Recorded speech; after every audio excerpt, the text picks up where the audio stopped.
Hello, and welcome to another episode of the Move Forward Anyway podcast, featuring dream accelerating inspiration. I'm Jeff Meyer, your host, author, entrepreneur, and coach. My goal with this podcast is to help you identify and clarify your own dream by taking wisdom from others' successes and challenges. If you're looking to take action on your dream, to make a difference doing something you love, but your fears are holding you back, then this podcast is for you. If you're interested in finding additional support, you can also check out my Dream Accelerator coaching program designed to help realize your full potential and reshape your future. As always, you can learn more about my Dream Accelerator program at jeffmeyer.org. Using my Dream Accelerating formula, heart-centered entrepreneurs can focus on their dream, name their fears, change their mindset, define their next, and move forward anyway. Well, welcome back, fellow successful dreamers. I hope that you are pursuing your dream and you're moving forward anyway with your God-sized dream to make a difference in the world, all you heart-centered entrepreneurs. Thanks for joining us again for another episode. I am so excited today. I'm meeting for the first time and happy to introduce you to a lovely lady who's doing some great work for many years in the Minneapolis area, Kathy Bissen. Thank you so much, Kathy, for joining me on my podcast today. You're welcome. I'm so happy to be here. Can I correct you on my name? It's Kathy Bissen. Bissen. It looks like a Bissen, but it's a Bissen, like a bumblebee. I appreciate your correction. Kathy Bissen. So it is my pleasure to meet with you this morning, Jeff. Pleasure to meet you. As you said, I'm Kathy Bissen. I am first and foremost a child of God. I have been a nurse for 40 plus years. I love being a nurse. God created me to be a nurse. Wow. I am also a wife of David for 38 years. And a mom of two adult sons, Kyle and Jeff, and they're both married. No grandbabies at this time. People always ask about those grandbabies. Right. So, no, I am, so I wear lots of different hats. I wear the nurse hat, the wife hat, the mom hat. And an entrepreneur too, a person that has started a new initiative that has been blessing many people through many years. So are you an active nurse? Are you working as a nurse currently? In SoleCare for Souls, because it is nurses that provide the hands-on care. So yes, I am an active nurse doing foot care for people. Wow. So SoleCare for Souls. Now, for those of you listening, you can catch that powerful name, SoleCare, SOLE, for Souls, SOULS. SoleCare for Souls. Tell me about 16 years ago. Tell me about the genesis of this dream, this adventure that you've been on. Yeah. So about 17 years ago, when I was finishing up a Bible study, I felt very called by God to be doing something, to start something. I felt him changing in me or changing me. And it took about 6 months of really steady prayer of, I hear you, Lord, but I don't hear what you're saying. I don't hear what you're calling me to. What is it? What is it? And maybe I should back up a little bit. You know that I'm a nurse, but you also need to know that when I was a teenager, I went on vacation with my parents to East Coast, and we were in Philadelphia. So I was, a little white girl from the Midwest. And in Philadelphia, it's the first time that I ever saw homelessness and how devastating it was for people living on the streets, digging through garbage cans, eating food out of garbage cans. And God broke my heart over that experience, and it stayed with me. And then there would be really interesting little odd things that would happen through my life involving feet. Like when I was 17 years old, there's this huge snowstorm. And after the snowstorm, me and a couple of my girlfriends went out to build something in the snow. And I talked my girlfriends into building a giant foot. So I actually have a picture of this foot. It's like, okay, it's like God kept showing me, yeah, okay, this is what's going to, he showed me these little things through life. And so to be a nurse, always, I was created to be a nurse. I love being a nurse and to help people going through their homelessness experience. Oh, I just knew that I wanted to do something. So as I was finishing this Bible study, and I just felt him calling me for something, calling me. And I found that many times during the night, between 2 and 3 in the morning, he would wake me up and he'd have something on my heart, whether it was, a family member or something at work or whatever it was, something globally, there would be something. And I learned, well, I can lay awake here and I can think about this, or I can pray about it and go back to sleep. I truly felt God training me to listen to him and to be in communion with him and to communicate and to listen. I think there was a training period in there where he was really working with me. And it was at middle of the night, one night, that I woke up to foot care. And I thought, yes, foot care for the homeless. And that was like 3 o'clock in the morning. And I was up for the day because I knew that I had just received the answer to my prayer. So I thought I would volunteer in someone else's program. So I set out looking for that program. And I couldn't find one. I found one in Atlanta, Georgia. And, Really? and I thought, fine. And this is like a couple months going on here, because it was like in October when he revealed to me home foot care for people homeless. And it was like in January that I finally reached out to this guy in Atlanta and said, can I just ask you some questions about how you started this? And I told him what I was thinking of doing. And he said, sure. And you have to know, before I made that phone call, I just prayed, Lord, if I'm on the right track, please let this conversation go well. If I'm not supposed to do this, then just close the door.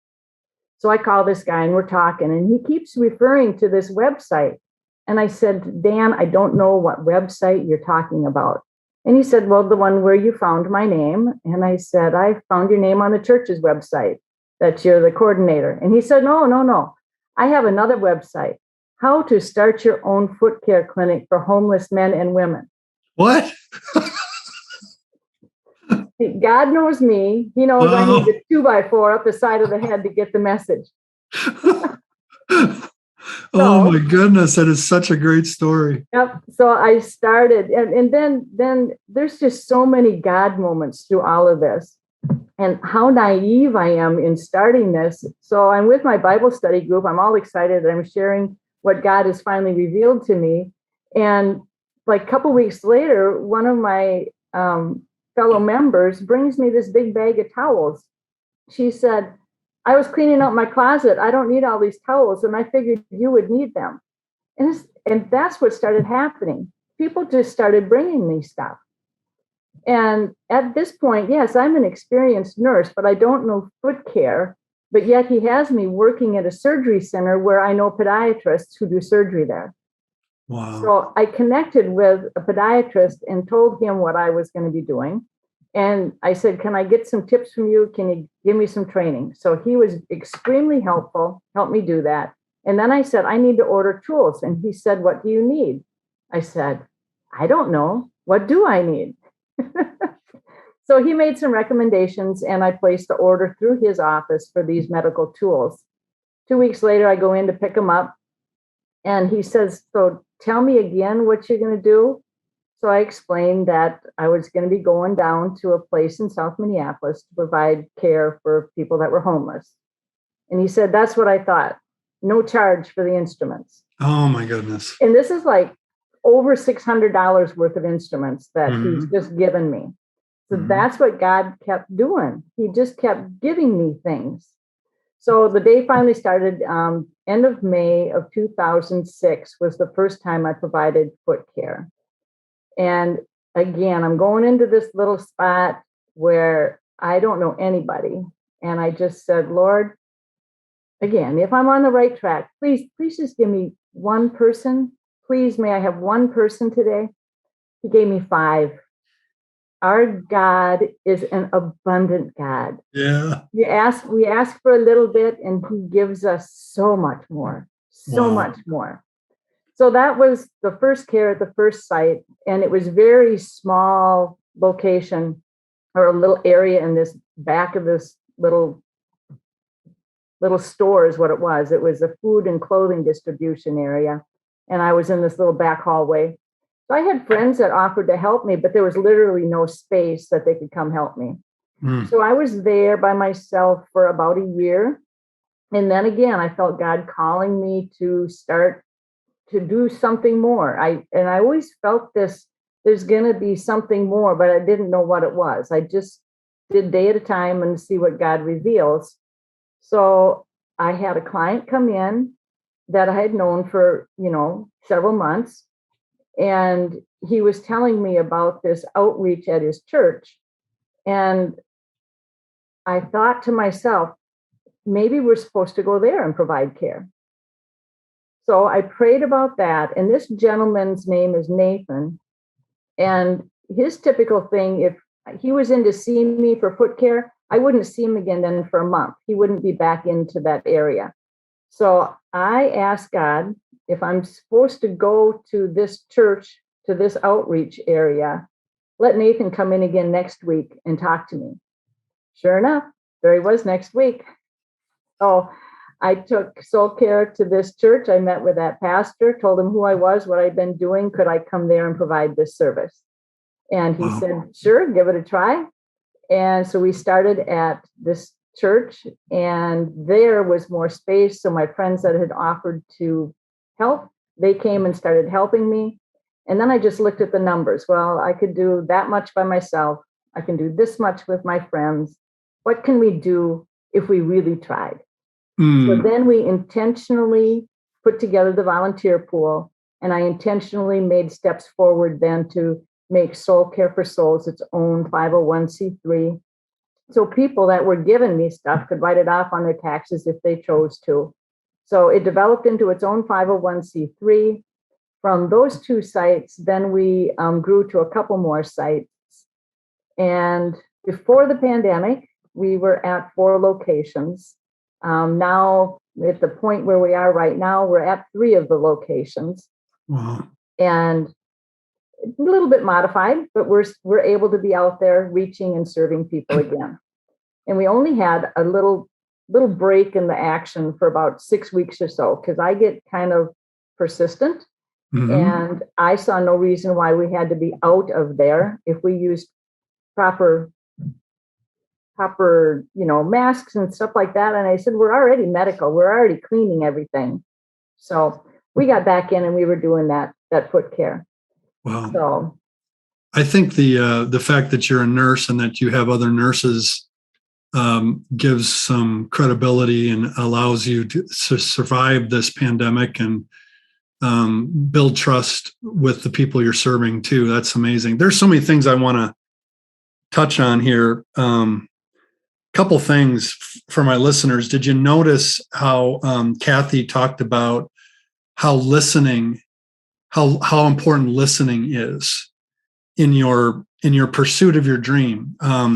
In my book that's coming out, my next book that's coming out in another couple months, I have a section I talk about we need to listen for inspiration before we can listen to the inspiration. It's not a passive activity to listen for inspiration. It's an intentionality. Did you notice in her story how she, in the middle of the night, actually got up and paid attention, and then sought out direction from the author of her dream, the author of the spark that was put in her soul to provide soul care for souls. That's one thing I wanted to point out. The other is the ancient Chinese proverb, the way is made by walking in it. You guys know, as you listen to this, how many of these interviews I do with entrepreneurs, do you see the theme of so many of these people who are making a difference in the world, like Kathy, they start out before they know what they're doing. Mm-hmm. And God provides, and God trains, and God brings the right people, from the man in Atlanta with that crazy website story, teaching you how to actually build a business and make this thing happen. I'm sure you had help with the 501c3 and getting your governance. And so many people say, do I have to do that right up front? No, you did that down the road. You just got started with a batch of towels, and you just started helping. And then it grew, and God gave you everything you needed along the way. That is so important. And then I love in your story, Kathy, thanks for letting me just kind of decompress what you've just said. I love in your story how you got to a point where you started thinking bigger. You started thinking expansion. You started thinking scaling. You needed to scale this to help more people. You weren't satisfied with just that one place back in the hallway, and God opened up the door for that. And then the last thing I want to say is, did you notice Kathy's persistence? I'm sure there were times, and I want to hear about this right now. There were times when it was overwhelming, when it felt like it was too much, and maybe where there was some doubt. Am I right for this? Am I the one you really want me to do this? And we talk about fear a lot and moving forward anyway through fear. Would you tell us a little bit about some of those moments where fear showed up, like in the form of doubt or maybe discouragement or overwhelm, and how you manage that? How you managed to move forward anyway when those times came in? Yeah. Yeah. There was always those doubts. And, I'd be moving forward. Okay. So, like, after this story with Dan, right? So, how is it that I still have doubts after that, but I managed to have a doubt after that too? And it's my husband and I were going to a Pulitzer Prize photography exhibit.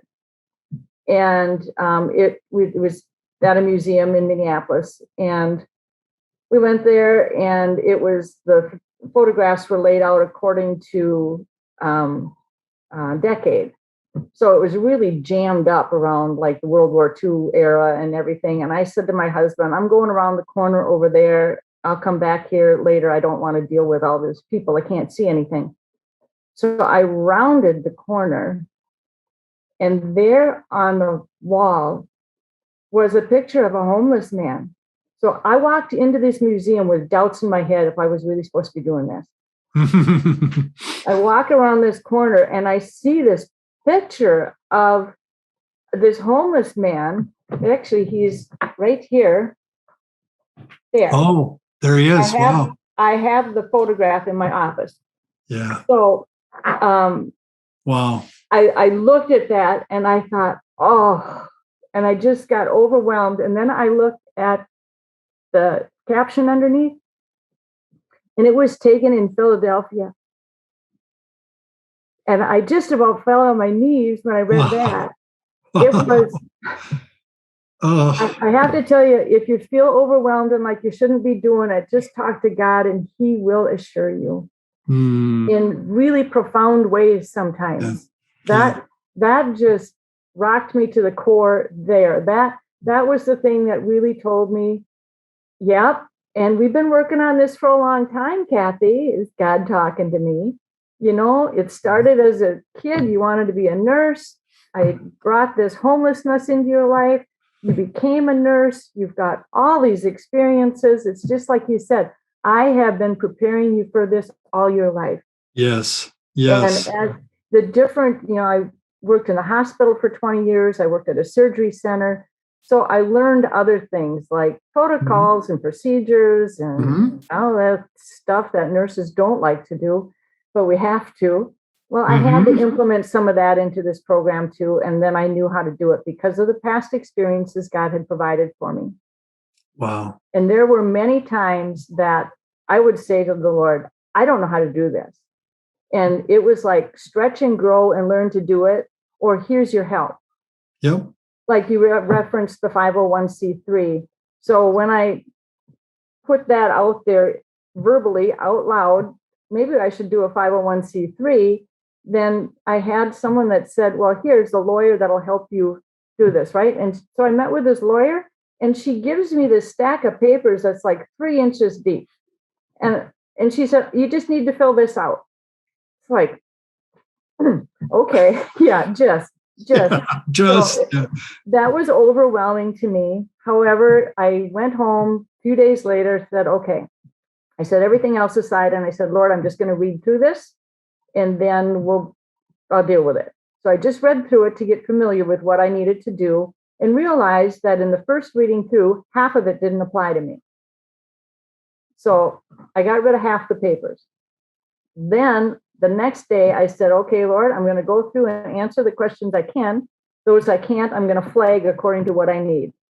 So I either needed an accountant, legal, or administrative. So I flagged those, and God brought those people into my life, and there's the rest of it. Yeah. So on the first go round to apply for a 501c3, the government granted it to SoleCare for Souls. And people have said to me, how in the world did you do that on just one go round? Right. It was God.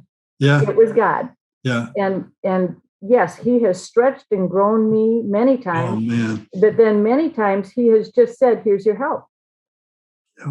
Yeah. And being willing to share that dream with others and allow them to help is huge. I love that picture behind you. In my Dream Accelerator, one of the principles that we teach when people are overwhelmed, they feel like it's not theirs to do, and trying to build to trust that it's been given to them to do, is I keep reminding them to go back to their who, go back to the people that they are going to serve or that they are serving, the reason the dream exists, to serve people and to create an avatar. And you walked into that avatar at that event that night by saying, it's just too crowded in here. And you walked around the corner, and there was the picture of your who. And I love that you have gotten that picture and put it in your office. And I'm sure it reminds you of your childhood in Philadelphia, the importance of the work you're doing, the people that you're blessing because of your work with SoleCare for Souls. You are very in tune with your who. Who is this for, right? Who is SoleCare for Souls for? I just love that. I love that you have that picture there. That's so inspiring. Yeah. You're in the middle of a transition right now. You have been working at this for 16 years. Mm-hmm. God has been preparing you from your teenage years for this moment. He's preparing you now for another transition in your life. Would you talk a little bit about that? Yeah, absolutely. I plan to retire in April of 2022. And I want to see this program continue. If I could speak just a little bit about what exactly we're doing when we provide this care. Yeah, please. How we're taking care of both souls.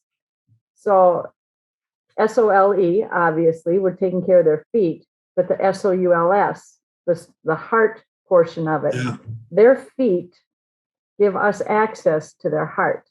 Yes. So as a client comes into our workspace, they're first greeted by an assistant who is non-medical. They're just compassionate people that want to help. So they greet this person, and we are intentional about knowing people's names, about sitting next to them, never standing over them and talking to them, but we sit next to them and we have eye contact. We want this person to feel valued and important. And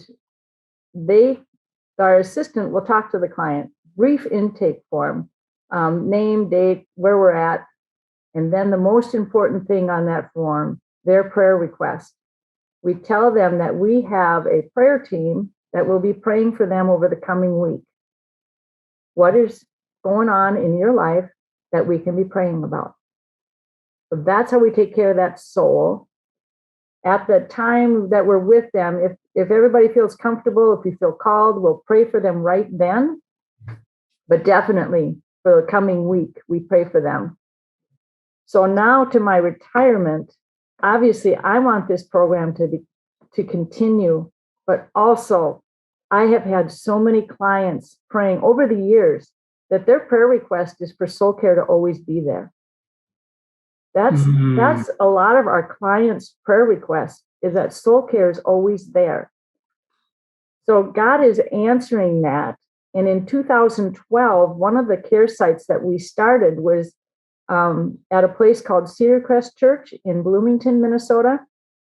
And we set up our care sites where people are going for other services. So we're one more thing that they can access. So at this location is a food shelf and a community meal run by Sean Morrison, who's the executive director of Good in the Hood. And hood is not a derogatory term, it's the apostrophe hood, so it's short for neighborhood. The Good in the Neighborhood, as Sean says, was already taken by Mr. Rogers, so he went with Good in the Hood. Yeah. So anyway, in 2012, I met Sean Morrison, and so then SoleCare and Good in the Hood partner at this site over the next 8 years. So now I'm thinking about my retirement and how is SoleCare going to continue without my presence and without me? How are we going to do that? Well, Sean just happened to be on our board of directors. And so then we started to have a conversation about SoleCare becoming a program of Good in the Hood. Yeah. And after much discussion and much prayer, we moved forward with that transition. December 1st of 2020, SoleCare's 501c3 status dissolved, and SoleCare became an official program of Good in the Hood. So now we have Sean and his wife, Jamie, as leadership administrative lead over SoleCare. And I can proudly say we have found my replacement. We have a new medical manager that will be starting December 1st of 2021. Wow. And so then we'll have 4 months of transition of me out and her in. So God is so good. It is so amazing watching him work and how he brought Londa in. Londa is the new medical manager. One of the first times I met her, that she wanted to acquire clinical hours to start her own foot care business. Mm-hmm. But then once she had one day with us, she wanted to volunteer with us as well, which was good. And just a few times into knowing her, she said, you know what I'd really like is your job. She had no idea that we were looking for my replacement. Right. So that's how God works. He had it in her heart that that's what she should be doing. Because that's what I had told the board of directors and my volunteers. I said, as clearly as God called me into SoleCare, he's calling me out. And if he's calling me out, it's because he's calling someone else in. So I need to step aside so this next person can be called in. And that's what the Lord did. He brought Londa in. She is the next one. Wow. So SoleCare has never been mine. It is always God's.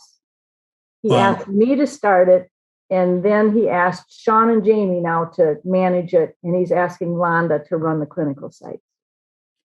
It's never been mine. It's his. He entrusts it to us, doesn't he? He does. Our heart-centered efforts and dreams are not ours. We're stewards of those dreams. Mm-hmm. Mm-hmm. Yep. I love it. I want to hear some stories about some of your clients. I want to hear some of the moments that you've experienced through the years. What kind of transformation have you seen? What kind of transformative moments for you have you seen?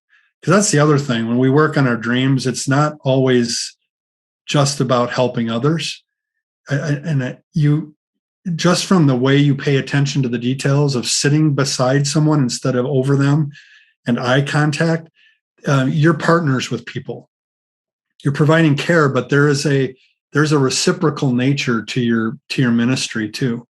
Mm-hmm. So Tell us some stories that pop into your head right now about some of your clients through the years. Oh, there's so many of them. I love my clients so much. And that's why, for sure. And I started telling some of the clients, obviously everybody within SoleCare knows I'm retiring, but I've started telling some of the clients about it. And I said, the only difference that you're not going to really see a difference. I said, because what do I want to do when I retire? I want to volunteer for SoleCare. That was my next question. I love it. So I said, I won't have administrative duties. I just get to come do my favorite part. I get to come and see my friends.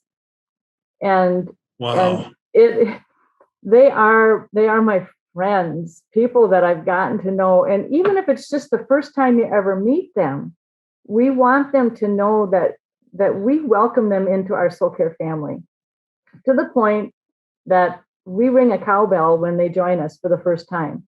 If it's a client's first time with us, we literally have a little cowbell that we ring and everybody cheers. I love it. And we tell them, you are officially a part of our family. One thing I never addressed was how much we charge our clients. And we love to kind of jerk their chain a little bit after we've got their feet in the water and we've started caring for them the first time. And then we'll say, well, did they tell you how much this costs? And they're like, no, what? Whoa. We say a hug if you're comfortable and tell your friends about us. That's what we charge. Give us a hug if you're comfortable, and then please tell your family and friends about us. So they do. So one of my favorite stories is hilarious. This man that came in, and we'd known this gentleman for a long time, came in, we took care of his feet, and we said, well, Henry, you never told us what your prayer concern is today. And he said, for healing after my surgery. And they said, well, when was your surgery? Just 2 days ago. Oh my gosh, well, when did you get out of the hospital? Well, I didn't. He said he left his hospital room, went outside for a cigarette, hopped a bus, came down for foot care, and his plan was to go back to the hospital. Oh my goodness. So we have crazy things like that. Uh-huh. We have people that hear about us at the bus stop.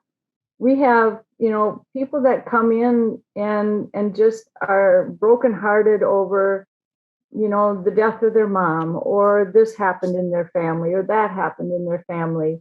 And they're not there for foot care. They're there for soul care, the heart. They are there to be comforted. They know they can come into our room for love and acceptance and prayers.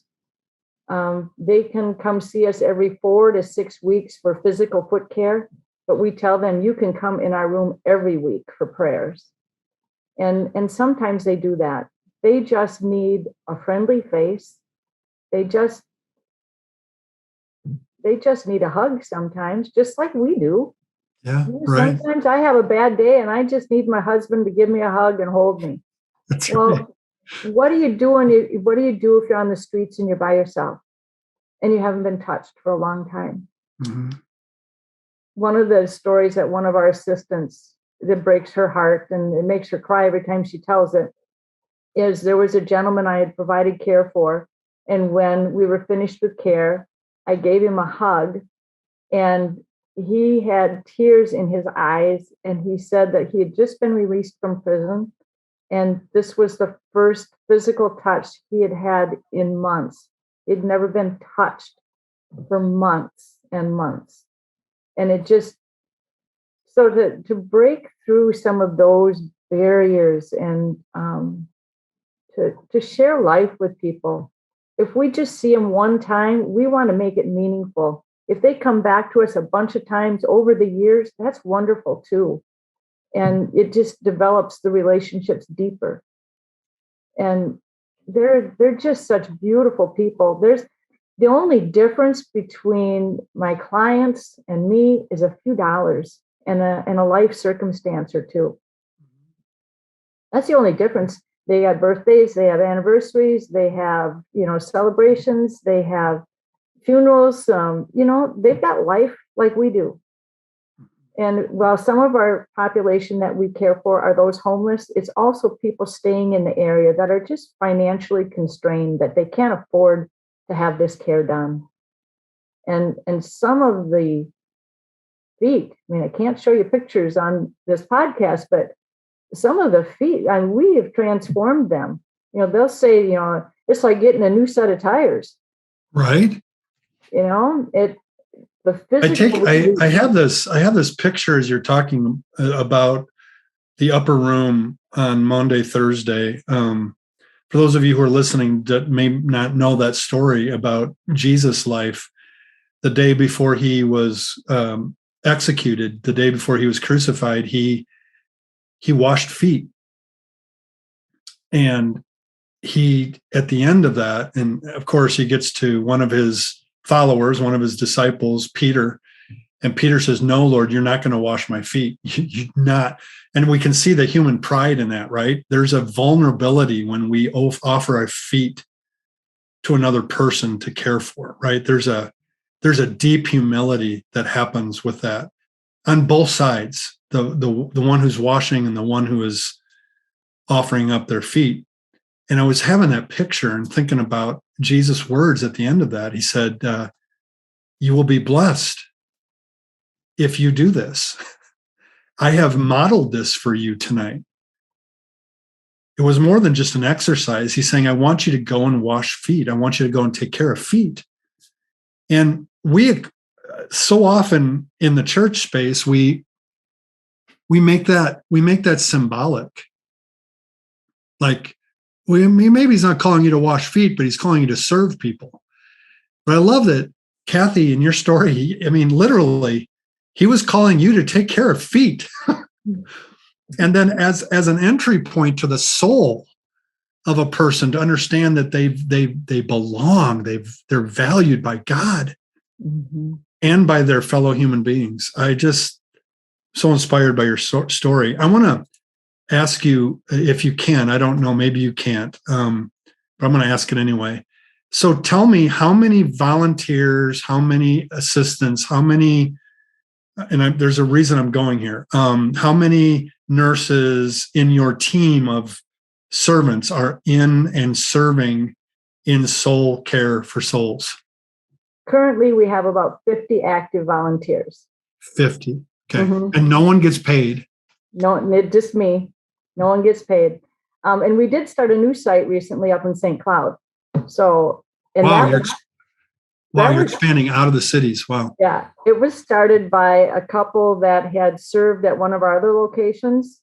And then life took them other states for a little while. And then they settled in St. Cloud, and they really missed the SoleCare programming. And they decided, and they're a physician's assistant and a nurse, husband, wife. And they wanted to start their own foot care clinic in St. Cloud. So they called and said, "Can you help us work through this?" And I said, "I'd be happy to help you start your own. Or if you just want to do a SoleCare sister site in St. Cloud, I'll help you set that up." Because that was a way that we had envisioned expanding it in the future, was these sister sites. Sites, yeah. It's allowed us, what do I want to say? It's allowed us a real easy way to softly launch a sister site.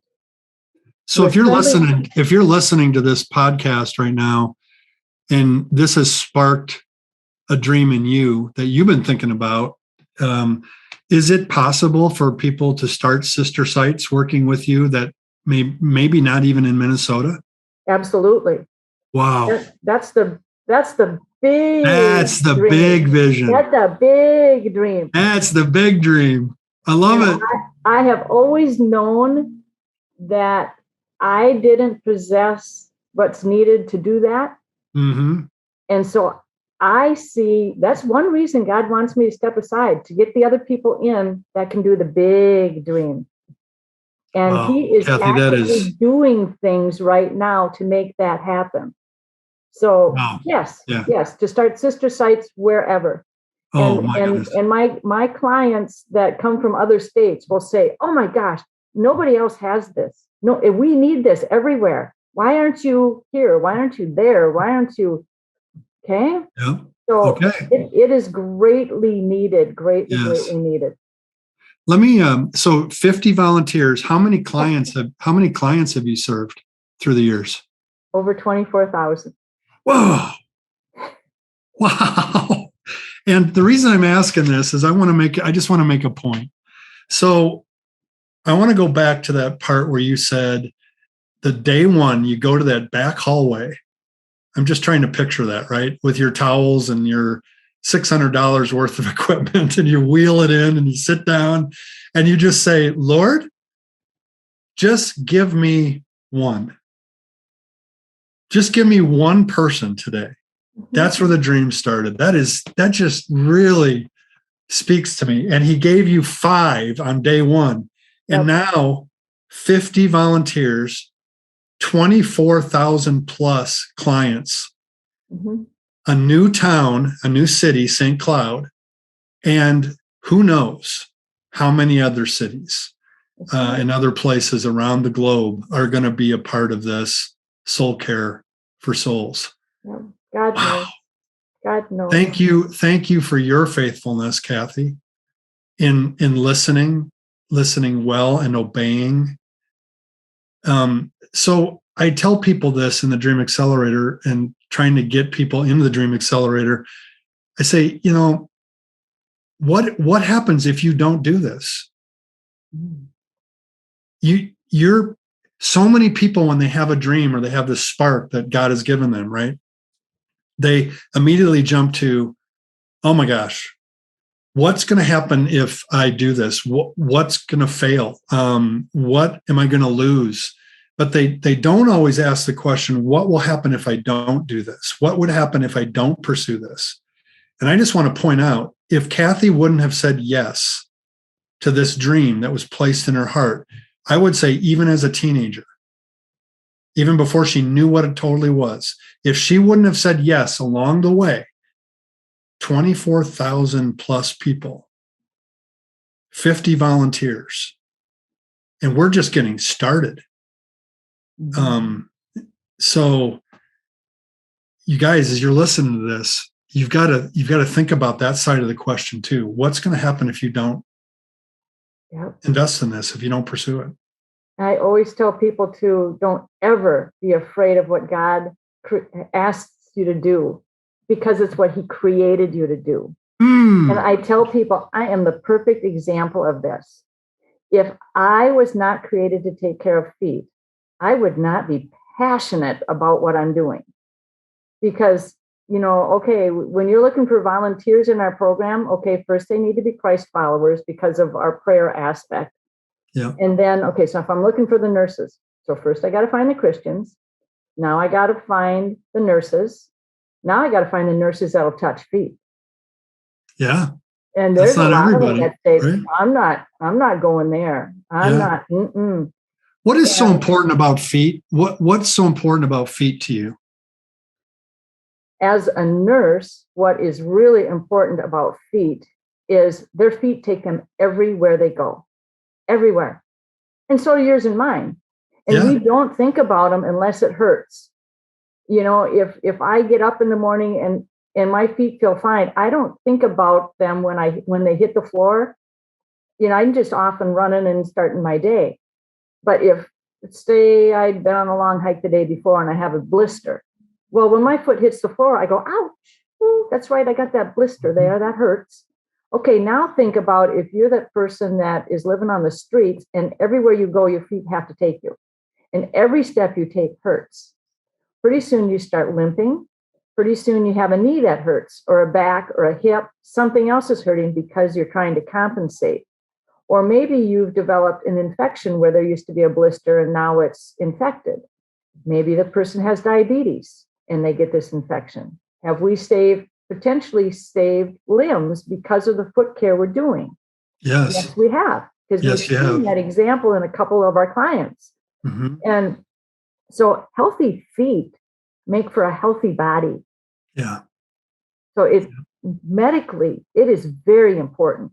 So foundational. And then there's that spirit, there's a soul aspect to it too, I would imagine.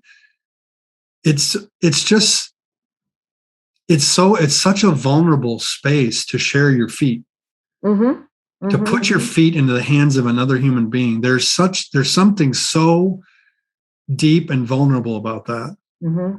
We always finish our care with a foot massage. And just like if you rub someone's shoulders and there's tension, you can feel it crunching. You know how that is? Yeah. You can rub that out. Their feet are the same way. You can feel tension in their feet, and you can rub that out and relax their feet, and it helps their whole body relax. Yeah. And I don't know about the pressure points and all of that, but there's those that know the pressure points. You can only imagine that you're enhancing other organs and other circulatory things going on as well. Yeah. So we are really helping their physical health, and just that touch. I love to, when I'm finishing up my foot care, if God has really drawn me into this person's space a lot. Some sessions are really a lot more depth of soul, the heart care. And when I finish their care, they don't know it, but I put a cross on the bottom of their foot. As I'm finishing their foot care, I put a cross on the bottom of their foot. So I want them to know that Jesus is walking with them. In the name of Jesus. Yeah. Wow. I want to give you an opportunity to speak directly. You've done that throughout this podcast, but I'd like to give you a chance right now to speak directly to my listeners, the people who are checking in, maybe have their own heart-centered dream that they've been maybe resisting, overtly or covertly resisting God's voice to tell them to go and do something that's going to make a difference. What would you like to say to them? I would just strongly encourage them. Like I was saying, whatever God's calling them to do, it will bring them great joy. It's not going to be easy. No, it's not easy, but it brings great joy, great inner peace, great communion with our Lord. It provides purpose for your life. You'll have passion for what you're doing. There's nothing like having passion for what you're doing to help you get through those icky days. Like, oh, I hate administrative work. It helps me get through those days. So it's just, and He will stretch and grow you. And sometimes He'll just gift you with a person to help. Yeah. And you just have to keep your eyes open. And the other thing too is, don't be getting too big on the dream. Just be right in the moment. Yeah. And some businesses are made to be small, and they're very successful because they're small. And that was one of the discussions I would have with my board of directors over the years of, as they would think about growing it bigger. And I knew I wasn't the person, and I just wanted to go deep. I wanted to go deep with this program. And I said, I'd rather be deep than wide. So let's go deep.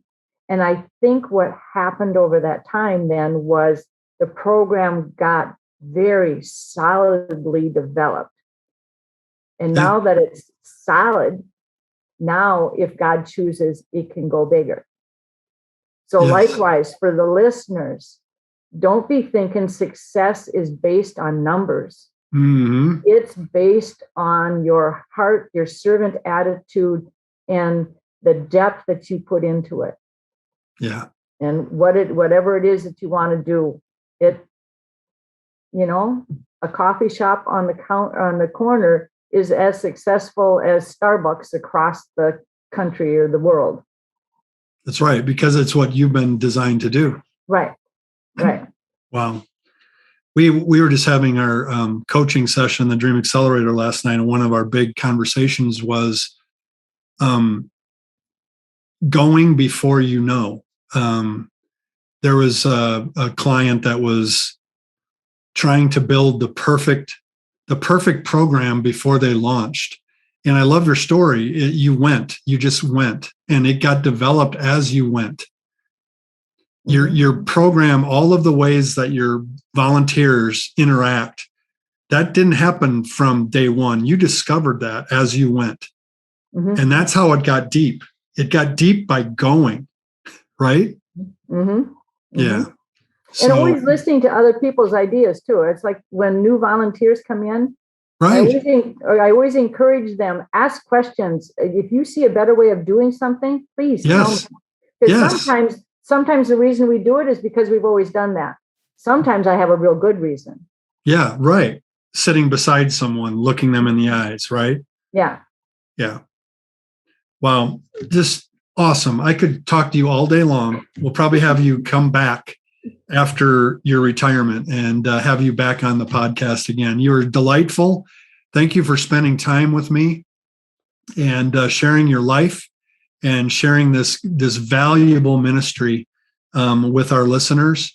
How can people get a hold of you if they want to talk about setting up a sister site or they want to learn more about what you're doing? My email address is Kathy with a K at goodinthehood.org. Or they can go to the Good in the Hood website, look at their programming tab, and you'll find SoleCare for Souls in there. Goodinthehood.org is the website. Awesome. Yep. Kathy Bissen, what a delight to speak with you today. Thank you, God, for introducing me to this wonderful, wonderful servant. It was just 3 days ago. I had no idea that this existed. And now I'm just like, wow, this is so cool. So thankful. So thanks again for joining me. My pleasure. Thank you for having me, Jeff. Absolutely. Hey, fellow dreamer. I hope you enjoyed today's episode. Head over to my website, jeffmeyer.org, for all of the show notes and links. And when you're ready to move from overthinking about your dream to actually taking action on it, consider joining the Dream Accelerator community. Our clients are getting crystal clear on their dream with our Dream Generator Vivid Description 5-step process. They're discovering the truth about fear and how to use it as fuel to take courageous steps in the right direction. And most importantly, they are walking a clear path forward because they have made an investment in themselves to confidently realize their dreams. The results are so inspiring. Having coaching and companions on the dream journey is crucial. Remember, fear will come, fear will stay. Move forward anyway.